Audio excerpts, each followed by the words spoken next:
listening to the We Are Libertarians Network. Learn more at wearelibertarians.com. Welcome to the Chris Spangle Show. I am Chris Spangle, and this is a special series called The Swamp Explained. And I am joined by Rob Quartel, a 45-year fly on the wall in Washington, D.C. Rob has worked for Republican presidential campaigns, government agencies like the EPA, and has been confirmed by the Senate to the U.S. Federal Maritime Commission. And he's also been a candidate for Congress and Senate. He's also spent years working in the private technology sector, working with startup companies. And given his experience and iconoclastic viewpoints, Rob gives us a great insight into the swamp that makes up our nation's capital. It is so great to see you, Rob. We have, I think I will begin with WTF. By the way, I'll begin with Happy New Year. Happy New Year to you as well. Yes. Yes. But you know, this is, we're talking about a lot of things going on, obviously. The insurrection, the impeachment, this, the that, it's totally amazing. And I'm sitting here realizing I'm smiling thinking about it all, even though it's totally appalling. I haven't been smiling at all. It's hit me emotionally pretty hard. I mean, it's been sort of just a crazy, crazy week thinking that there may be more violence ahead. That's the part that's, I think, the heaviest. I agree in terms of, I mean, as an actual fact. But, you know, I think, well, you can explain it with all sorts of theories. I'm sure Trump will be explaining it with it was the bad boys. And now, of course, QAnon is saying it's Antifa and so on and so forth. It's not really Trump supporters. They would never do this. And, it is at its core, it's probably more an example of a mob run wild, but it is shocking nonetheless. And there will be a lot of heads to roll on this, including the Capitol Police, who, by all accounts, probably knew this was some version of this would happen for months and months. It's a 2,000 man and woman force. And I was talking to my wife about it yesterday, and she was saying, I just have a hard time envisioning any of those people pulling a gun or defending anyone. You see them at the entrance to all the buildings, and they're just they don't strike me as, police-like. Well, so I read an article last night about all this, and the Washington Post did a really deep dive into what happened before. Right. And the Capitol Police kind of said, the head, I think her name is Sund, she said, he or she, I apologize. But it was a he. He basically, it's all under control. It's all under control. And everybody was just, because on the Capitol, it's the Capitol Police have the jurisdiction there, and nobody can come on their property without being invited on. And it wasn't until the Capitol was breached that the Sergeant at Arms finally went and invited the National Guard and agencies, but it took hours for them to all scramble. And the Capitol Police, obviously you had one injury, and that particular Officer Sicknick, was knocked unconscious with a fire extinguisher, and then the crowd, the crowd continued to hit him. They're holding American flags, like they're beating him while he's on the ground dead. And then, you had the officer who, the Senate, I mean, this video of it is, this guy is heroic, basically. There was, the backdrop, some of the backdrop to this is that they were planning for a big crowd, and Muriel Bowser, who's the mayor of D.C. and who is, she's pretty savvy. She had decided, and she said this in public, that said it in advance. The D.C. police would not be carrying weapons, and she had asked for 200 National Guard, and that they not carry weapons. They were very cognizant of the optics of having the weapons on the Black Lives Matter and other protests, and how some of that potentially went awry. So they really didn't want D.C. to look like an armed city. And then, of course, once all this started, and the crowd got out of control, it wasn't random that it got out of control, as we well know. You have Trump and I've forgotten the congressman's name I think he's from Texas, and then Cruz. Hawley, Giuliani. Well, Cruz and Hawley weren't at that rally at the White House, to my knowledge. Okay. I gotcha. Yeah, it was these other guys, and they were, remember Giuliani was cheering him on with sort of mano a mano. We should have a hand-to-hand face-off, and Trump was, I'm going to be right there with you walking down. Kind of we played audio of Don Jr.'s speech. I mean, we're going to fight. We're going to be in your backyard. We need to fight like the left fights. I mean, well, I think what people need to understand is the psychology of the people that were there. And we talked in the last episode of the Chris Spangle Show about, we talked to two people who were there who were just flat out shocked by what happened and were horrified and didn't expect it. And they said, most people were there for the fun atmosphere of the rally, but then there was this violent element that's in tactical gear, the militia guys. They're the ones to worry about. They're the ones the guy in the horns and headdress. Yeah, right. And you hear that, and when you talk to these MAGA folks, especially the hardcore people, it's the demonization of the left. The left has become a supervillain that, they're part Thanos, part Borg. They're they've already taken over. They're about to take over the police and the military too. They're going to get you. They're going to get you. They're going to get you. Right. And then you've got Don Jr. standing there going, we need to fight like the left does. Let's fight, fight, fight. Now march down there. Right. It's so obvious it's not surprising. But, that many people. But some 65 or 70% of Republicans still believe the election was stolen. Mm-hmm. And that's, I'm minded of Goebbels, who used to say before the Reich that one of his mottos was, if you repeat something often enough, it becomes a truth. Yeah. And that's really what's been going on. And 120 some Republican congressmen went down there and supported that argument. Many, like my own down here, said that, it was just to give people a voice. Well, they had a plenty voice, and they had it on November in the November election. And of course, the courts have denied all of the suits, and that was their voice. Let's deal with that. To deny the voice to 20 million others. The never silent majority that never stops telling us what they think, that has their own information ecosystem, that has their own social networks. Like, their voice has not been silenced. They just lost, and now they're trying to silence, like you said, 20 million other people. Like, what? Yeah. You're not fighting you're fighting for hurt feelings of a president. Yeah. Well, I thought Romney and Ben Sass and for once Mitch McConnell actually acquitted themselves really well. Mitch was a little late to that party, I would say, and of course his wife Elaine Chao resigned, also a little late to the party. So Betsy DeVos also late to the party, and the whole thing is, this is still unfolding. It's I think we can all figure out how it started, and everybody has a point of view as to whether Trump was deliberately inciting insurrection at the Capitol and the takeover, and there'll be arguments about that. And I think part of him just doesn't get the power of the word, never got the power of the language of the president. And of course, now we have the Democrats going after impeachment, and people like Lisa Murkowski saying, you should resign, and others telling Pence he should call the 25th Amendment in the cabinet and certify that he's a lunatic. and you have these arguments going on about he should do that so that he can be pardoned by Pence. I mean, this is just going wild. It's not over. And I feel in some ways sorry for Biden, because Biden, I think, genuinely would like to reboot, and he wants some focus on the agenda going ahead. And I know he's conflicted. And of course, if the Democratic Party has its way, he's going to be overwhelmed by all the Trump stuff through an impeachment. Whether he should be impeached or not, that's, these are the things that people have stopped acting like adults. I'll push back on he doesn't understand the power of the presidency. I think January 26th. The language, right. He's in Iowa.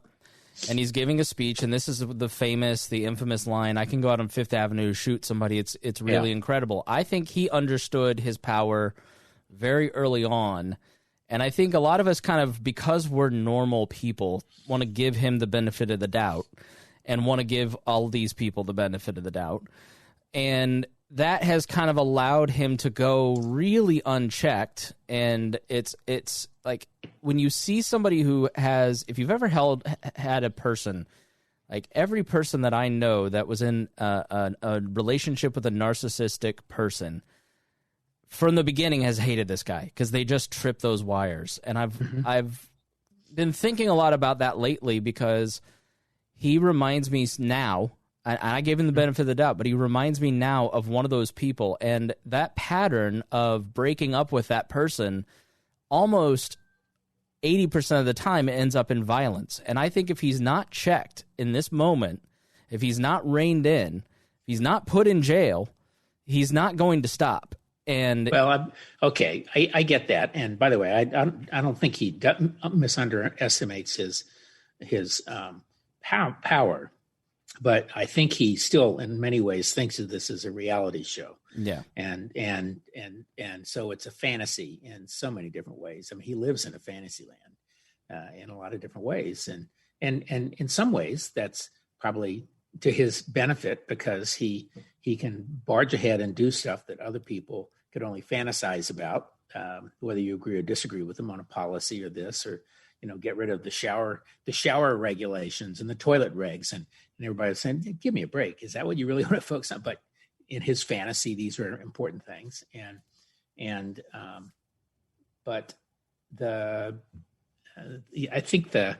just think he is living in a fantasy land. But I'll tell you what, the problem, this is the dilemma in a democracy, and I think this is one of the biggest, for me, the biggest issues are the speech issues. You and I have talked before about the antitrust actions on Google and Yahoo and on Amazon and all that. And I for one, Facebook, don't support antitrust on the platforms, but I absolutely support it on Amazon, which has become horizontally and vertically integrated across the economy. And they're like an octopus. And I think we've talked about some of those issues. So now we have this situation, the reaction to Trump and all the issues you've talked about, in my opinion, is actually in some ways more damaging to the long-term democracy. Totally so Facebook, which is essentially a utility for many people, has cut him off. Twitter, which is a utility to millions of billions of people, they've cut him off. Instagram has cut him off. Amazon has cut off Parler and all the rest of these guys won't let them use the platform. Well, if some of those companies did it in any other part of the world, the governments would be outraged. We would be outraged. We would decry the fact that they're censoring people, even if their views are unpopular, or they're censoring them because their views are antithetical to that particular government, which, of course, they all think they're legitimate. And so, to me, my big concern is the reaction to this. I hate to say it. He should not be cut off. I hate to say it. These platforms should not be censoring anyone. I just think that is a slippery slope. And, oh, by the way, now that they've started to do it, I'm all in favor of regulating the hell out of them. Because if they're going to be censors and if they're going to cut people off because they don't like their views, well, it's inciting a riot. Not all of his views are inciting a riot, even though most of them are. But he has a right to live in La La Land. And that's a problem. I don't know about the regulation, but I will completely, wholly agree with you. And this was my argument with Alex Jones. Once you go into regulating political speech, you are going to own that, and it's going to end up destroying their business. And it's well on its way. Which I'm not going to be sad if the social media companies die, even though I make my living on it. The psychology of the left is coming for you is so deeply ingrained in the MAGA movement. And the argument that you are going to stop terrorist events from being planned on your platform. Totally understand that you wouldn't want somebody planning insurrection in your home. But they haven't been doing that for 10 years. Those people have been on Signal and other encrypted devices for a long time. Totally. Just like they are in other countries. Right. The view after Wednesday was establishment Republicans here locally that were committed to Trump going, maybe I was wrong about this guy. But then the second they banned him, all those people went right back home and said, you know what, maybe they're right. They're coming for me. I'm next. They're going to memory hole me, Orwell. Like these companies thought that they were trying to stop something. And what they did is the Reichstag fire moment didn't work because Trump is incompetent on Wednesday. And then they went ahead and gave them their own Reichstag moment with the banning and Parler. Like, you're saying to the people who are, you should lock up insurrectionists, but the people that were just standing around waving Trump flags weren't the insurrectionists. And those people now are more likely to become insurrectionists because they have bought into the propaganda of Donald Trump. Or check out.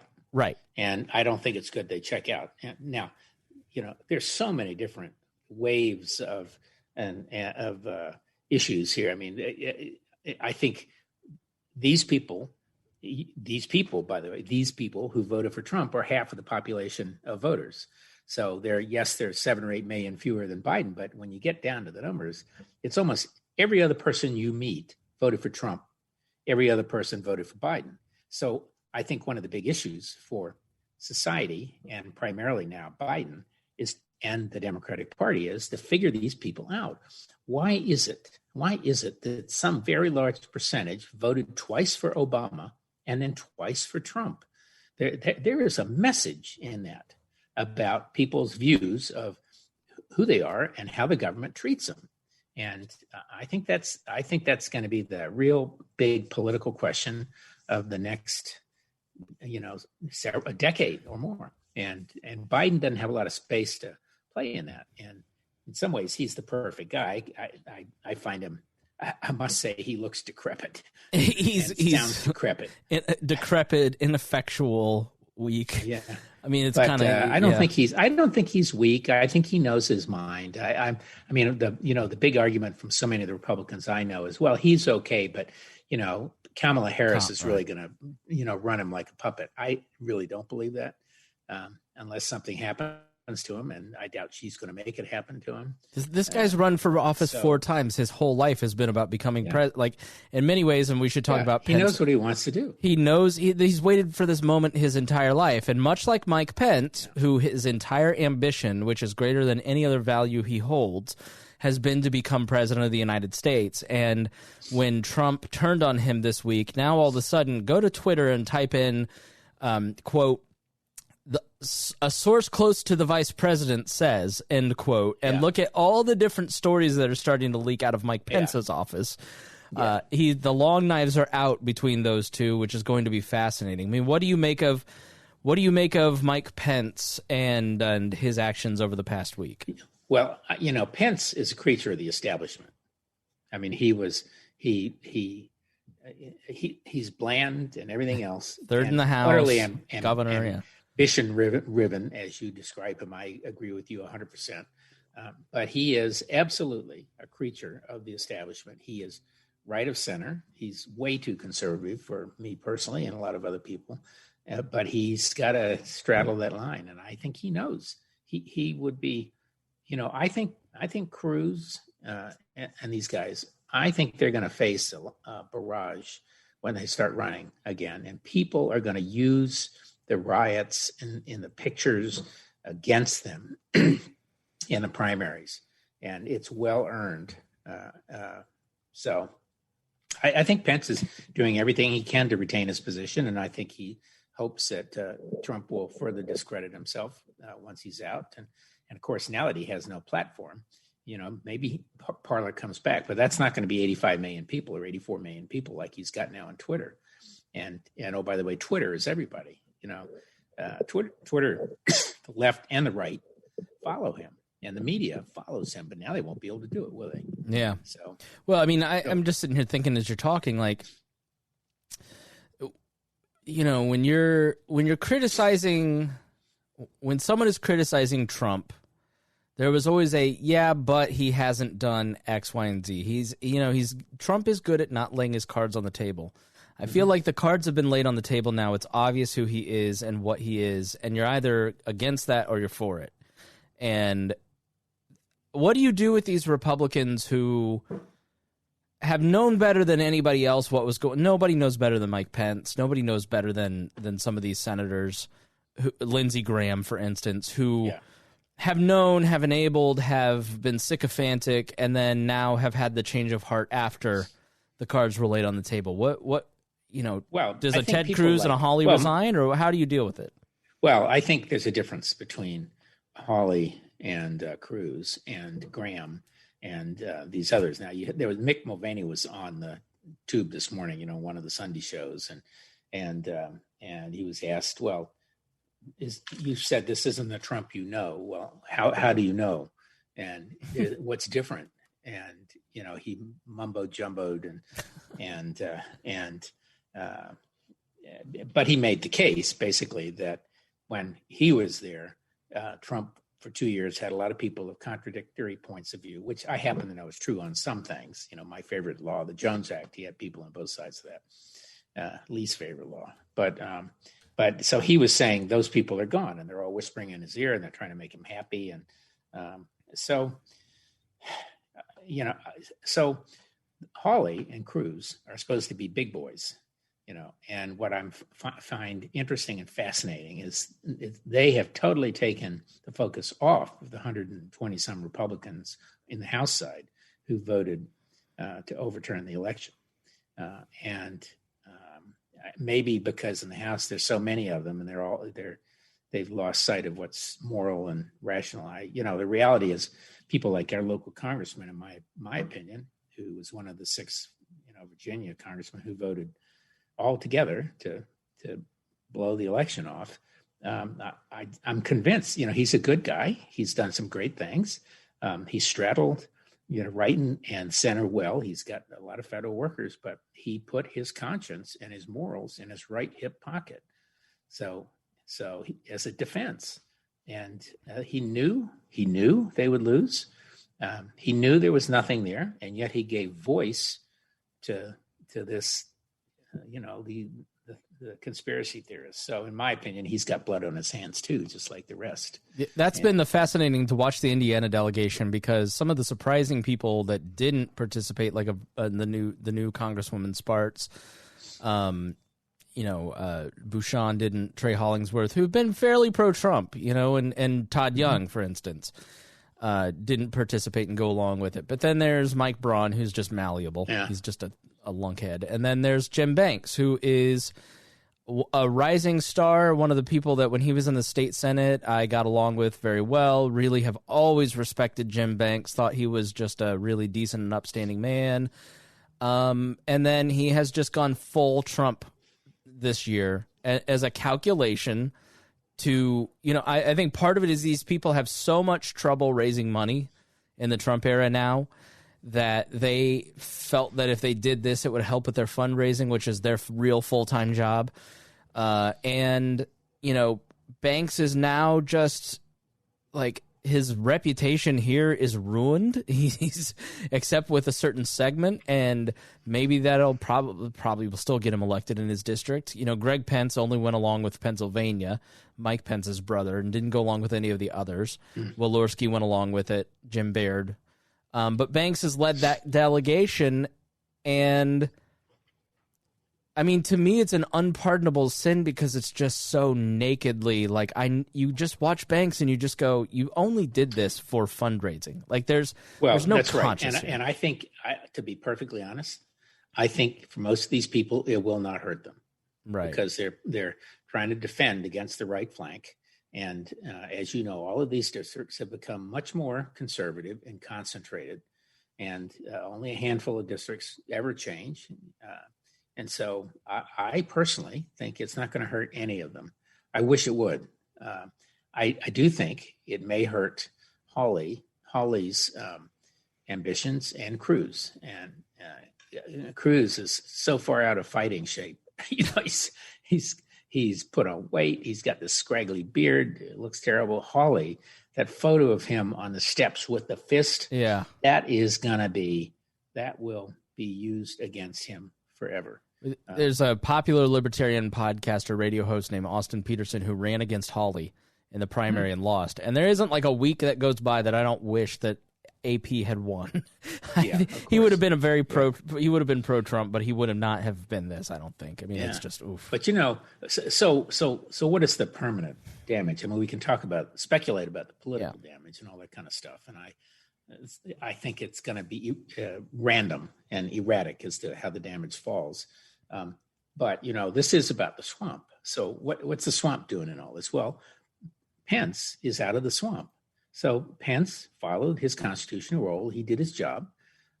And he sat on Trump's lap for 4 years, but, he's going to have to crawl back in the swamp with everybody else. The bleachers and the inaugural platform on the west front of the Capitol were climbed and damaged and all that. The crews are already out there, the swamp, fixing it up because people want, and we can call it typically the swamp in a derogatory way, but in reality, we're talking about what goes on to make life go ahead. And the inauguration is going to come off. The cops will be beefed up. Everybody, I think, will have learned their lesson. The FBI is monitoring the media because they may have cut Trump off, but they can't cut off millions and millions of these people. And as you say, they have other means of communicating. If they're the leadership, I don't believe, most of the people who were on the Hill were leaders. I think most of them are followers.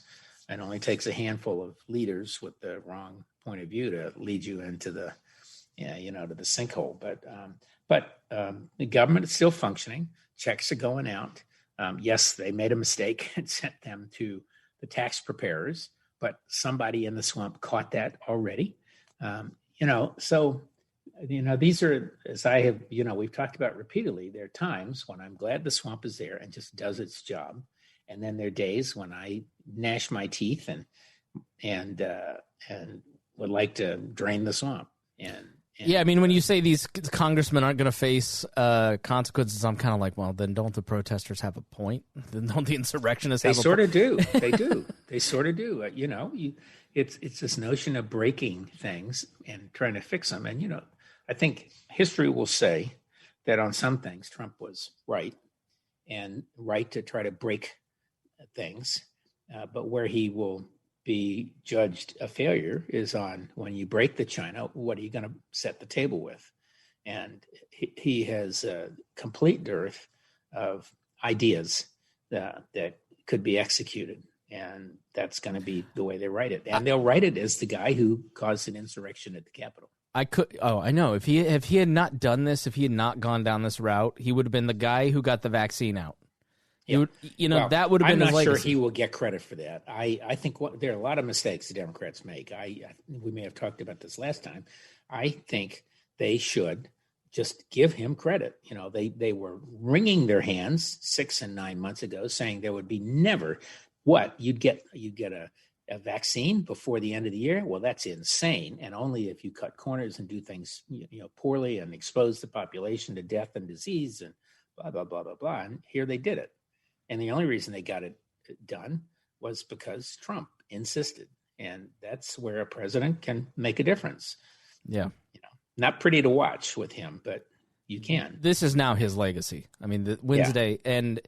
And I will say, if there's I doubt anyone listening to my voice is thinking of plotting an insurrection at the inauguration, but the danger of this cannot be understated for liberty because, these people are not for liberty. I mean, I don't think anyone's under the illusion that these people are trying to overthrow the government for libertarian purposes and peaceful anarchism at this point. And what could end up happening is, everybody over the summer in the libertarian world was going, well, the gun debate's over. Well, that'll be back on the table if more violence occurs. Encryption being broken permanently. The FBI has been trying to break encryption for a decade now. That'll be on the table. Like all the domestic spying program, which was on the ropes, will be revisited. You'll get a Patriot Act too. Absolutely. Like violence, the consequences of violence are always counter to what the person committing violence wants. It cannot be understated. Well, unless their point is more violence. Unless they love it.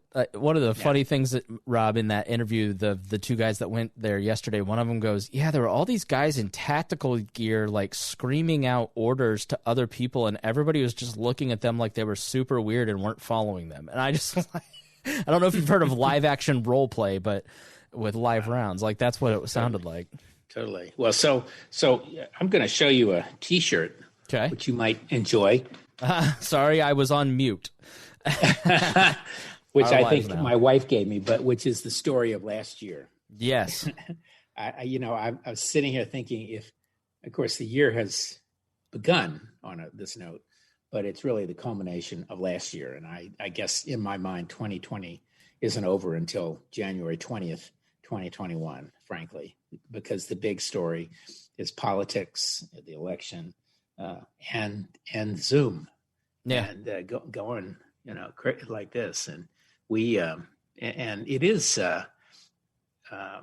now bureaucrats in a lot of states have screwed up the vaccine distribution. Here in Virginia, we're like 34th down the list of 50 states, and we got a doctor for a governor. And we have this I think there's a double whammy going on. First of all, it turns out CDC doesn't want to release all the vaccine because they want to make sure there's enough for the double dose. And so you got the vaccine distribution in half. And then the states, at least here in Virginia, they don't want to, they're holding back half too, so that they can make sure they have the double dose. When if they were thinking about it as a matter of logistics, they would just keep shooting everybody up and expect that the second dose is going to arrive about the time the first dose is out of pocket. So they've taken 3/4 of the vaccine off the table by double counting. And I know there are other states just like this one. Yeah, Indiana, I think, was in a similar boat. So why are they holding it back? Is it just, what's the wisdom of that? I mean, just.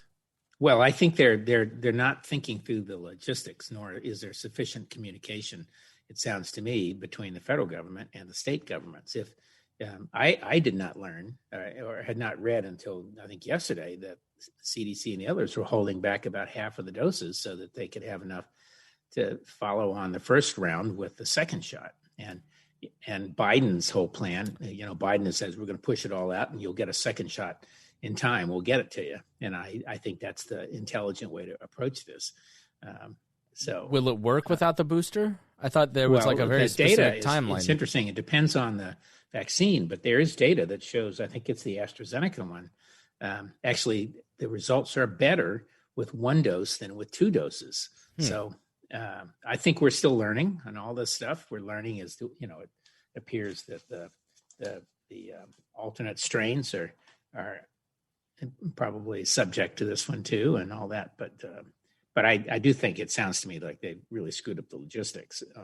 I don't think it's the general so much. I think it's probably CDC and a policy decision. So, and of course, I'm hoping to get my shot, but I'm not old enough, which is ironic. Darn it! Darn.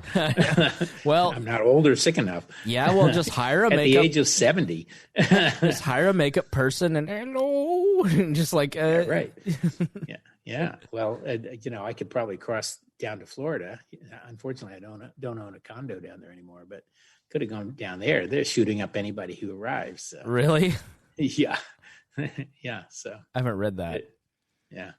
So I want to go back. I mean, looking ahead, there are two minds on what happens next. That this is the final gasp of Trumpism, and that this was the peak of the violence, and he'll fade into irrelevancy and obscurity. And then the other mind is that this is just the beginning. That Trumpism is not going away; it's going to completely change the Republican Party. And that there will be more violence, and that he's not going away. He'll become more powerful. I mean, when you look ahead, what do you see for Republicans and for the Trumpist movement? Well, so I think that it's a great question, and everybody's trying to figure that out. And part of it goes right back to this week, what the Congress does.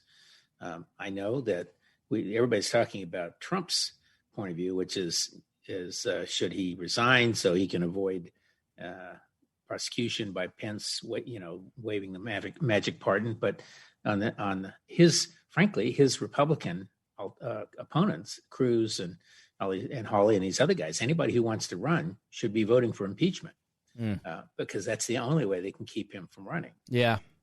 For certainty. It may be that all of the events of this week end up keeping him from running, but I wouldn't bet on that, and I wouldn't bet on his fading away. And then the Democrats, I think, as much as I would love to see Trump taken off the table, maybe through impeachment or through the 25th Amendment, Pence getting a little spine and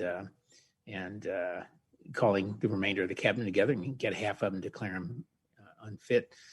I don't expect that to happen. And, I saw Colin Powell on TV the day before yesterday, and I saw Ben Sass on yesterday, and they asked Powell, shouldn't we be impeaching? Isn't that the important thing to do? And he said, he's going to be gone. Joe Biden needs space. He needs a clean slate.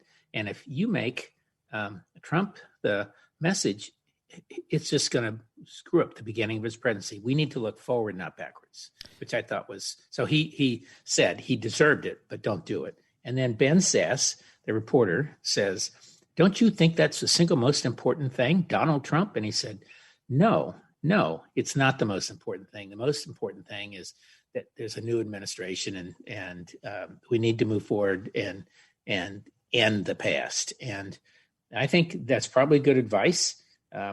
So I think the odds are he'll be impeached. The Senate will not.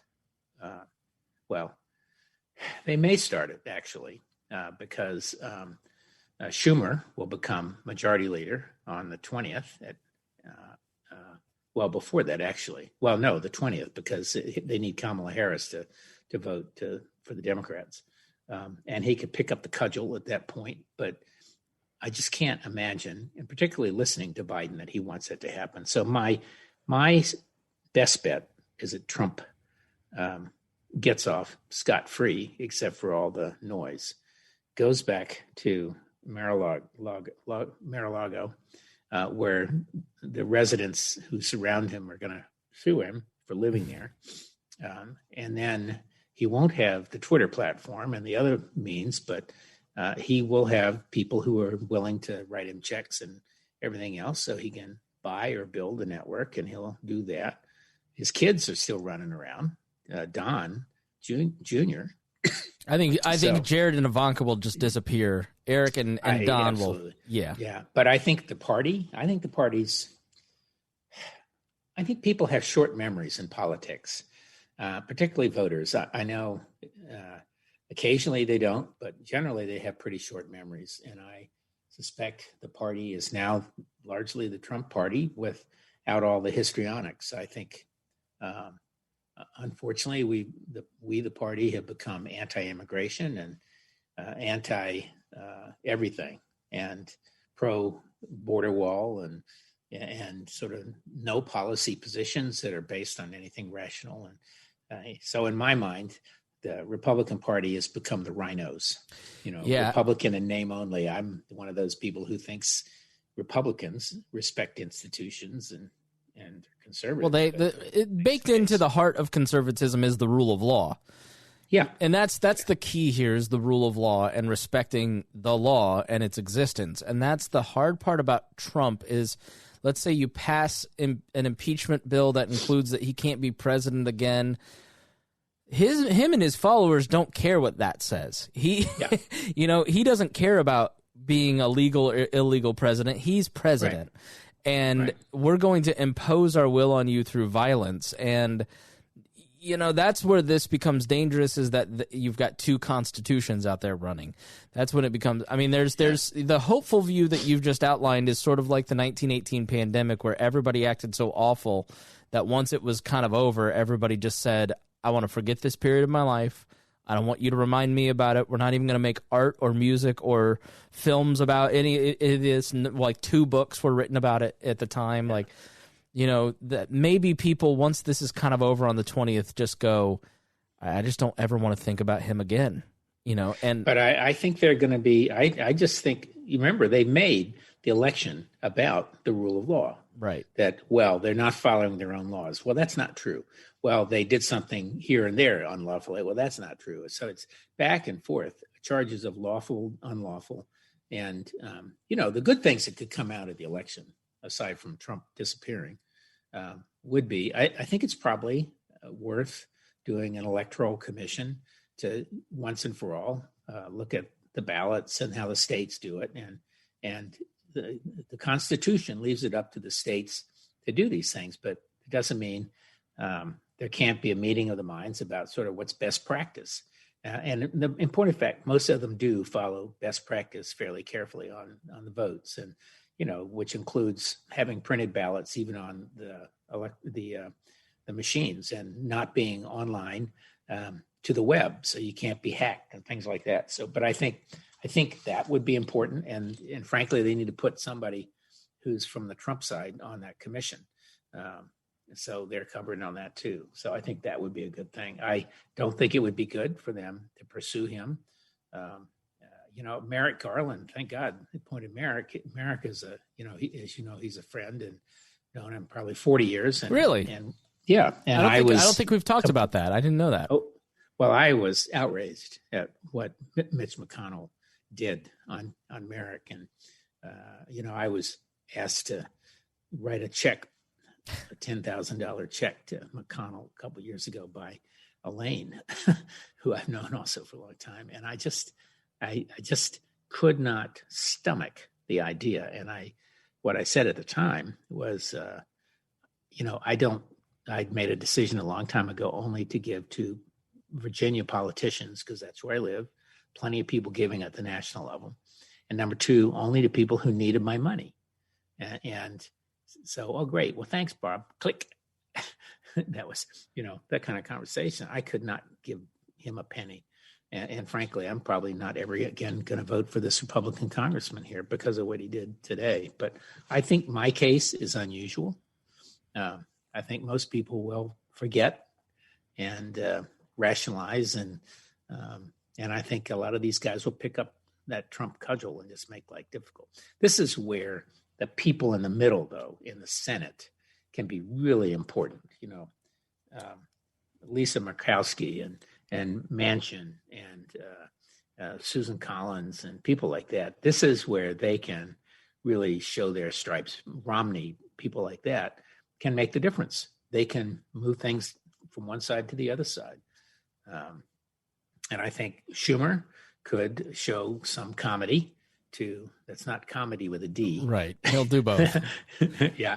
To the Republicans. The last time there was this sort of semi-power sharing arrangement, they got roughly equal numbers of senators on each committee. I think Pelosi is probably okay. There are a few congressmen that would go on the Republican side with her.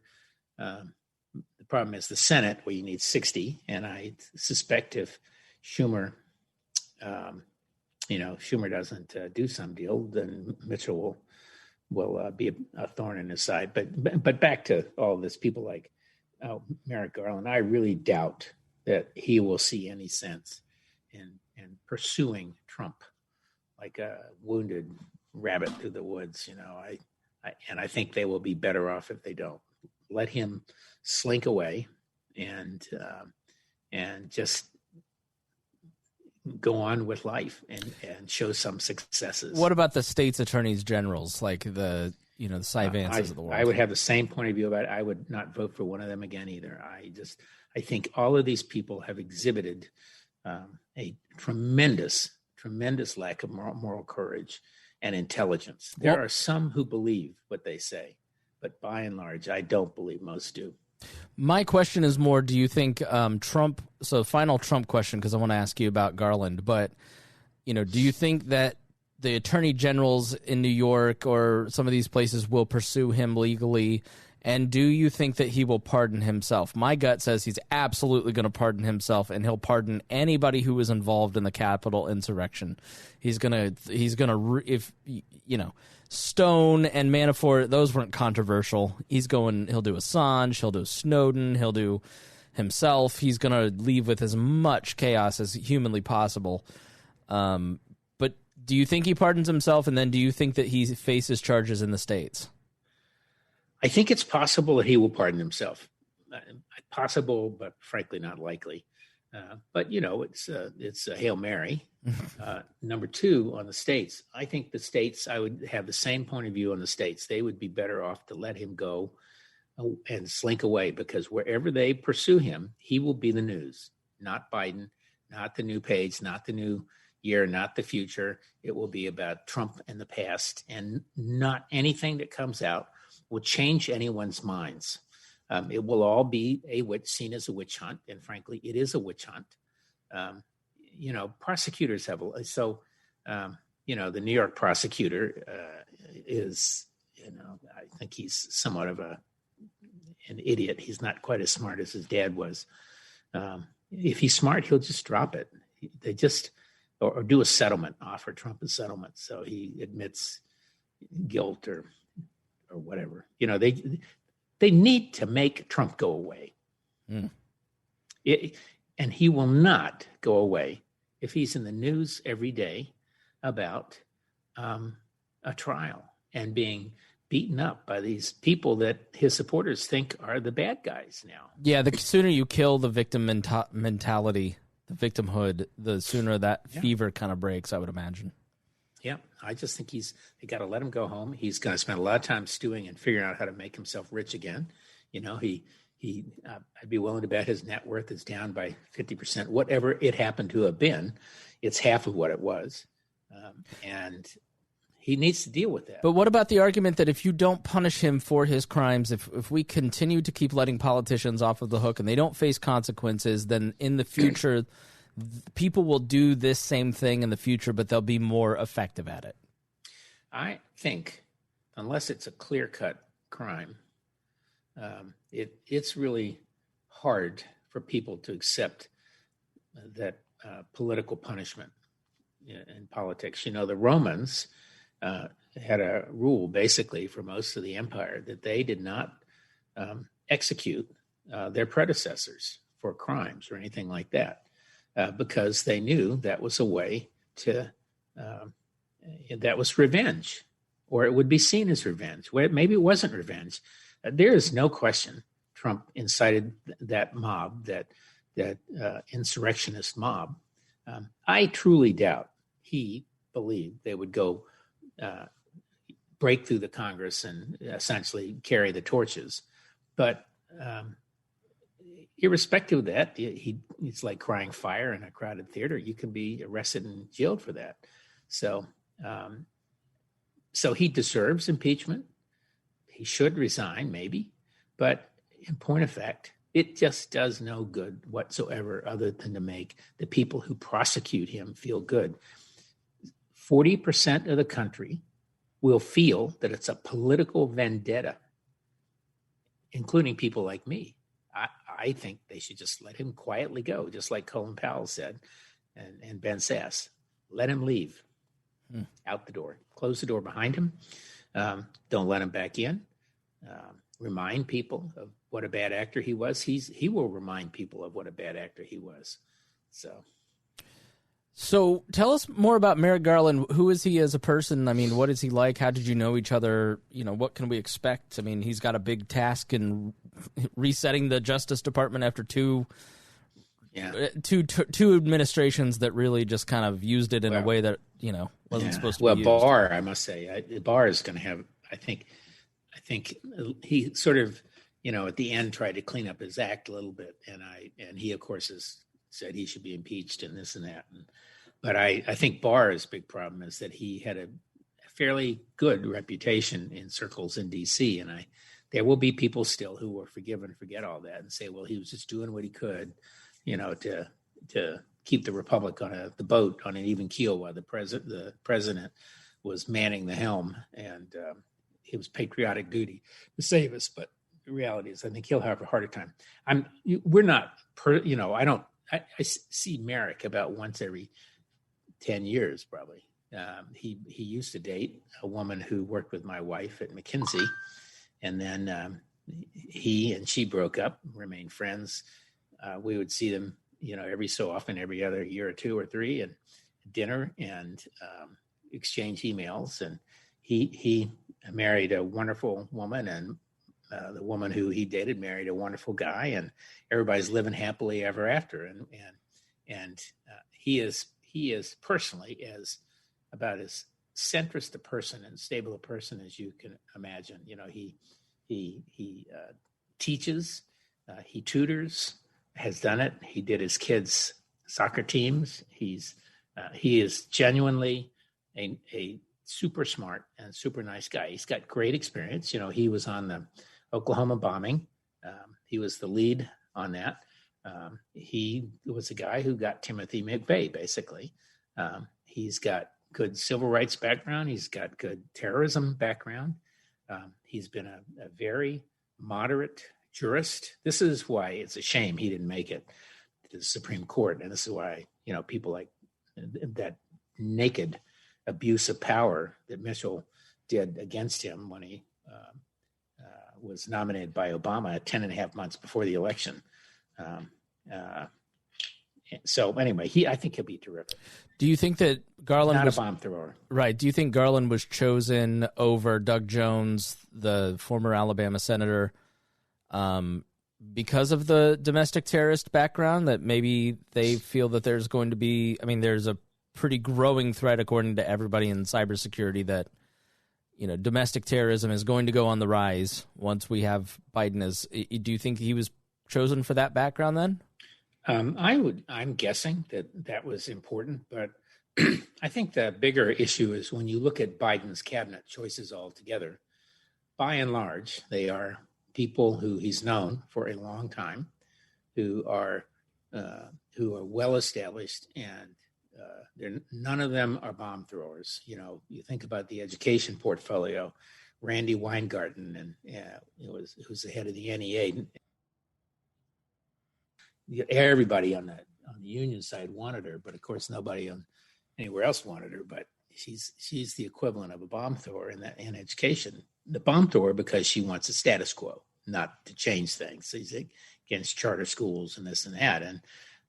And he chose a guy who ran the Philadelphia schools, who was on neither one side or the other. He implemented some of the reform things, and he supported traditional union teachers as well, and this and that. So I think Merrick fits nicely into the category of people that Biden has picked for his cabinet. When you look at that cabinet, they're all pretty gray, with a few exceptions. They're all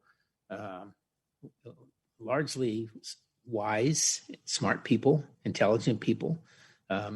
They are very centered for the most part.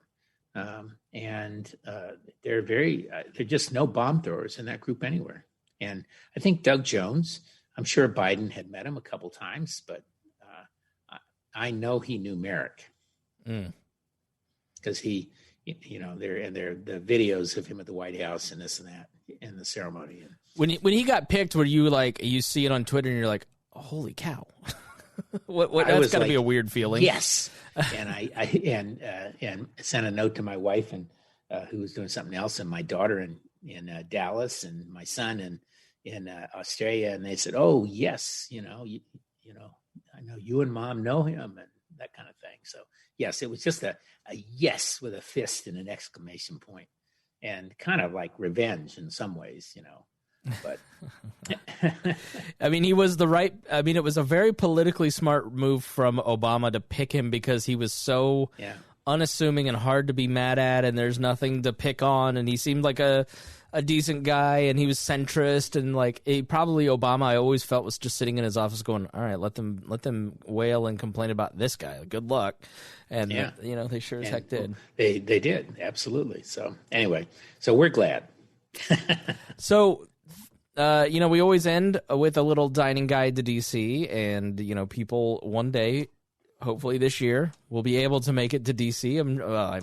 Heck, everybody's showing up to DC. Let's say when you're in there at January 20th for one rally or another, where should people go eat? I'm not sure anything is going to be open. I think that, the DC rules have been back and forth and back and forth. They had a 6 p.m. curfew the other day. And so I don't know if you can even do indoor dining. Actually, if I were there, I would miss a lot of restaurants. I saw a thing the other day that about restaurants that have permanently shut down. There's one called Penn Social that's in Pennsylvania. One of the big, best-known restaurants for years is the Oval Room, right near the White House and across the street from Bombay Club. And I know Bombay Club is still open. And if you're down that area, it's a fabulous Indian, and probably it's not the kind of Indian you're necessarily used to. We tend to be used to more hot curry type. This is more the Raj, but it's by the same guy, Ashok Bajaj, who has an empire. Phillips Seafood's gone. That was there for a million years. Ann Cashin is one of the best known women chefs in DC, and she opened a restaurant, Johnny's Half Shell. That's closed. One of another woman chef, Boundary Stone, is closed. That was made famous by the Obamas. They used to love that one. The best taqueria place in DC, El Centro, closed. It's just so. Right now, I'm bemoaning the loss of a lot of the restaurants. But if you're down near, again, I would say it's going to be hard to get anywhere near Capitol Hill. If you're anywhere in DC, though, I'd go to the waterfront. There are a bunch of great restaurants down on the waterfront of all price points. And I would say not only the area where I currently have a place in the Navy Yard, but also over at the area called the Wharf, which was redeveloped and lots of touristy type stuff. But there's some terrific restaurants. And you can't go wrong in either these two areas, to be honest. Is there anything like around Capitol Hill that's in walking distance that you just really enjoy? There are. Let's say I'm going to see, the Smithsonian or Capitol Hill or the Ford's Theater, like that kind of area. You planning to go? At some point I will. I mean, but well, I'm just thinking. I think if people, when people go to DC, they're kind of like right around that area, the White House, the mall. They want to walk and get a sandwich. I remember eating at some place, and there was like all these senators in 2003. I was like, you were probably at oh golly, what's the name of it? It's been there like 100 years. Some like sandwich place. Town. Yeah. It's old town. No, well, see, I don't typically go to sandwich places. Right. Sorry. Yeah, right. I'm usually going out for dinner. Right. I make my own sandwiches. But a lot of what you see around the Hill is not high end, and the reason is that it has to be close enough for Senate Hill staffers to be able to walk there and grab a sandwich. A lot of them are bars, Hawk and Dove and all those things. They're still there probably. So there are a lot of bars. There are a handful of very good ones on Pennsylvania Avenue up near the Capitol. One Spanish restaurant, I'm having a hard time. I can see it. It was very good. But generally, you're not going to find the fine dining within 3 or 4 blocks of Capitol Hill. And you could argue that's because a lot of these people are, the heart of America. Yeah, right. They don't want anything fancy. Right. We want McDonald's. We want, yeah. Yeah, well, they're not even many of those. That might be too upscale for parts of the Hill. What's all these guys living? I mean, the Swamp documentary on HBO, like Matt Gaetz just living in the Capitol building, like that was a big thing when Todd Rokita was a guy that he's an attorney general of Indiana, state attorney general now, and participated in all the nonsense. But he and I, it's the first campaign I worked on. We'd known each other for a long time, and he got like, it was 2010, maybe 2012, when all those guys started living in their now they have like a whole system, and they've kind of relaxed the rules against that. So running over and getting quick pizza. All right, Rob, it's been great. There are a lot of new restaurants, by the way. Next time we talk, I'll give you a list. All right. Well, I feel like we've covered a lot. There's so much. I'm glad we got it all in on time, and thank you so much for talking. It's been great. Happy New Year. All right. Thank you so much for listening today. I want to thank my co-host, Rob Quartel, for joining me. If you enjoyed the conversation, then please share it with a friend and leave us a review on Apple Podcasts. We will see you again next week.